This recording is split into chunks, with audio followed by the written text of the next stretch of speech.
What's up, guys? Now, this is the continuation of the video series, My Creative Process. Now, I know that video has been out for a while, and that's part 1 of that video. This is going to be part 2. So if you haven't checked out part 1, pause this one, hit the link up above anywhere where I annotated. Go and check out that video because you get a chance to see what goes on before you step in front of the camera. This particular video is going to be about the process in front of the camera and how I actually take the shots. Pretty much what happens when I hit the record button. So we'll get a chance to talk about cameras, lenses. We'll get a chance to talk about the whole rig setup as far as the microphone, as far as the recorder, everything that I use once I step in front of the camera to actually produce the content that you guys are seeing right now. So if you haven't checked out the video, go check that first video out, then come back to this one, and we're about to really get into it. Let's go.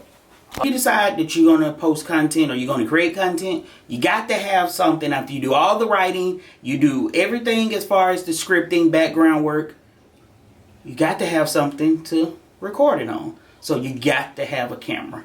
And it doesn't matter what type of camera you have. I've seen people do things as far as with their cell phone and come out looking amazing. And of course, people out there that are using $60,000, $70,000 cameras to actually shoot video.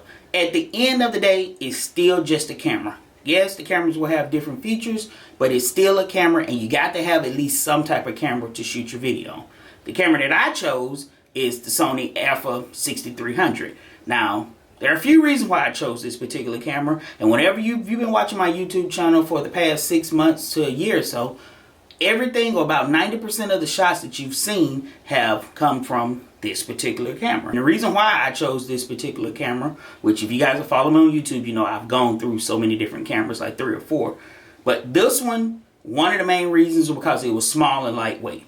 For me, if I don't want to carry the camera around, I'm not going to record with it because I'm never going to take it with me. So I wanted something small, compact, portable that I could drop down in a bag, or even when I'm running around, I can put it in the passenger side seat of my car, jump out, grab my camera, and I'm good to go. The second reason that I actually chose the 6300 was because of the 4K quality that you get out of this particular camera. I love the color representation, and I love the quality of the image that you get out of this camera. It's just, to me, for what I wanted to use it for, it does exactly what I wanted, and I'm very, very happy with the results. The third reason, which is probably the most important reason for me, is that I could afford it. Like, I can't afford a $50,000 camera right now. I can't afford a $5,000 camera right now.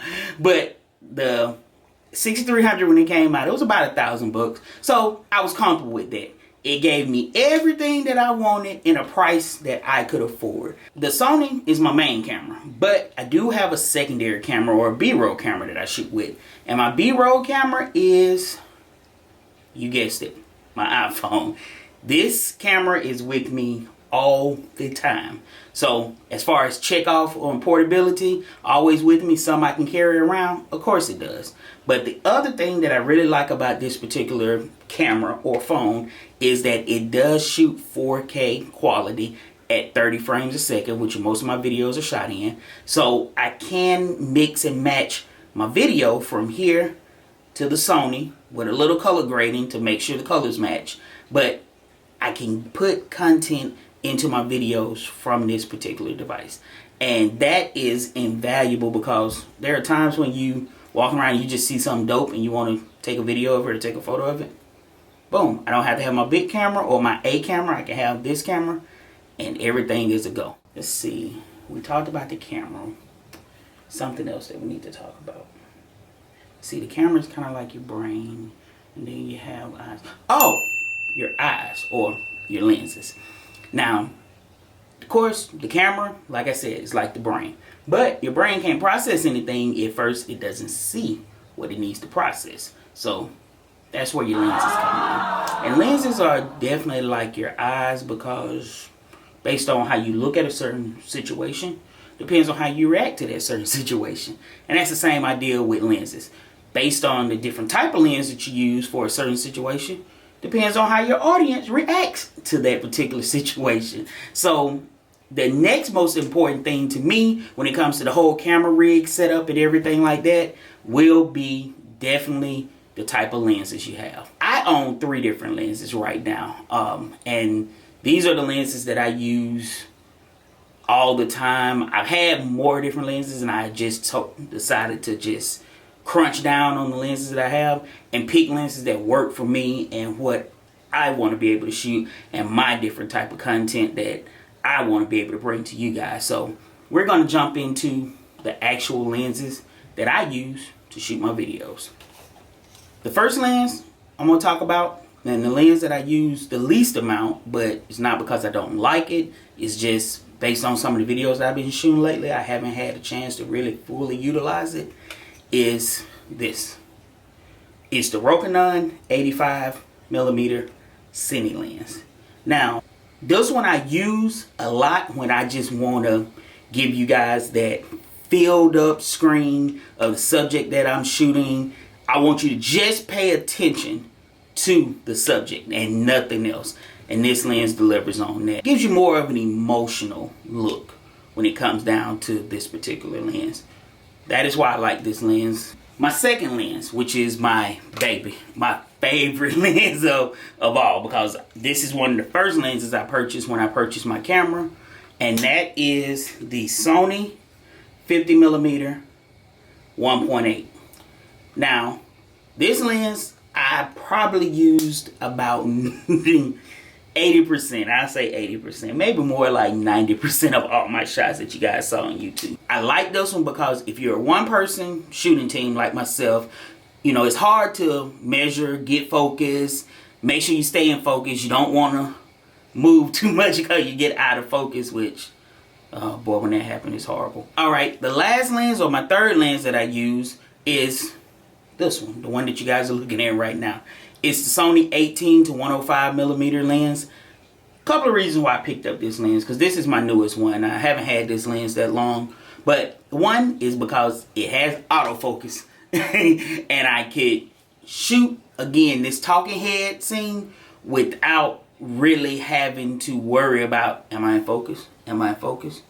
This lens probably will end up being the lens that I start using more than any other, just because I don't have to constantly stop and swap lenses. Well, yeah, I still will use other lenses for special times, but this will probably be the lens that I use, like I said, about 85-90% of the time, because I can zoom in, frame up, and go. The third thing, which is like an added bonus to me, is that it has stabilization in it. So when you're handheld and you're moving the camera or you're walking, your footage doesn't bounce and look like you're walking, I guess best way to say it. So this is, like I said, the newest team, or newest member to the team, I guess I should say. And we're gonna see how it works out. But so far, I'm really liking what I'm seeing. All right, now we're at the accessories part of the actual video. Now, my camera rig has different things that I utilize on it. I have an external microphone that's sitting right here. You guys can't see it. I have an actual voice recorder or external recorder that's recording all my sound. And up top, which you might see me looking up every once in a while, is what we call a field monitor. And I will go into detail, not a whole lot, because like I said, don't want to make the video super long, but I go into some aspects of why I actually use these devices when it comes down to me shooting my videos. Alright, first thing we're going to tackle, because it's just the easiest thing to tackle, is why I have a different monitor, a separate monitor, connected to my camera when, guess what, my camera has a monitor on it.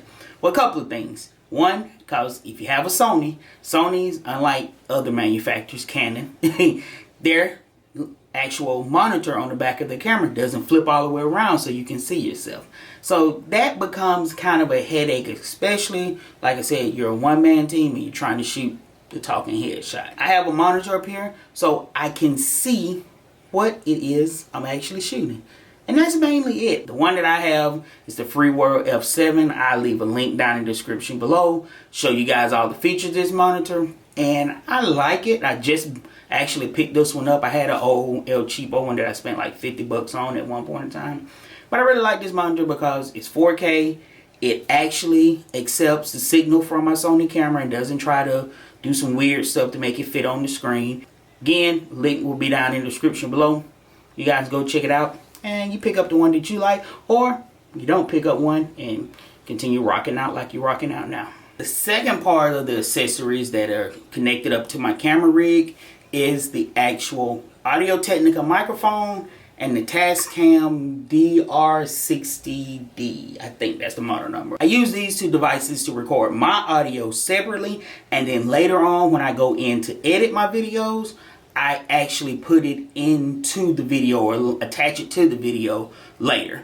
Main thing with that is it allows me to work with my audio separately, just like I work with my video, because it just gives you a little bit better quality, gives me a little more freedom as far as what I can and can't do to my audio. So that's why we have those. Alright guys, the final part of my camera rig and my setup, which is not even necessarily on my camera rig right now, except for the tripod, is the actual tripod, studio lights. I have two lights right here. I don't know if you guys can see them. But I have two lights that's shining on me right now. I have sliders. I have monopods. All those are just accessories to make it better. Do you have to have these? No. But does it make your job easier and based on the type of content that you want to put out? Yes, it absolutely does add value. Alright guys, there you have it. This is the second video of the My Creative series, or my way I actually do my YouTube videos. Hope you guys enjoyed it. Like I said, make sure you check out the description down below. All the social media will be there. The IG, the Snapgram, IG, Snapchat, Facebook, Google Plus. You know, all the social media, man. You guys know. Whatever you guys have, I'm pretty sure I probably have it.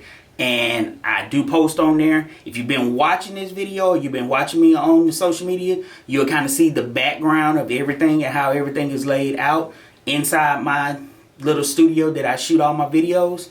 Like I said, man, make sure when you guys shooting videos, it's not about the equipment. It's not about, you know, you having the best camera, not about you having the best this.